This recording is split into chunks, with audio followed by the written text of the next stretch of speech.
Leggöng eru hluti af kynfærum kvenna, liggja í raun frá skapabörmunum. Ef við teiknum ytri skapabarmana hérna og innri skapabarmana hér, þá liggja leggöngin þar fyrir innan. Alla jafna þá liggja þau alveg saman, en við kynferðislega örvun þá víkka þau til þess að auðvelda konum að hafa samfarir. Leggöngin liggja síðan inn hérna að leghálsinum sem liggur hérna fyrir ofan, en hann opnar síðan leið upp í legið sem er hérna fyrir ofan og þaðan liggja svo leiðirnar út eggjaleiðarnar út átt að eggjastokkunum þar sem eggin koma.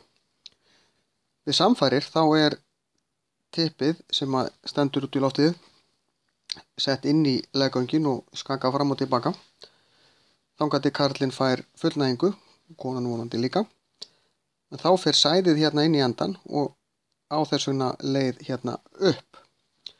Leggöng eru alls konar, þau eru mislöng, þau eru misbreið. Ekkert allar konur fá fullnægingu við samfærir í leggöng, stundum þarf að örva snípinn líka, hann er hérna svolítið fyrir ofan.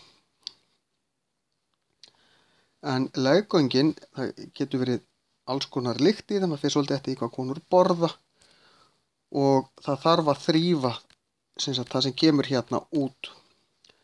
Tíðablóði fer út leggöngin líka, þannig að túrtappi er settur hérna uppi til þess að draga í sig blóði sem kemur hérna út.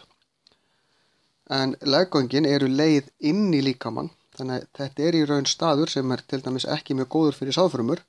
Það er best fyrir þær að koma sem fyrst hérna upp, því að hér er mikið af hvítum blóðkornum og efnum sem að drepa allt lifandi. Það er í raun til þess að drepa bakteríur eða annað sem gæti verið að koma hérna inn.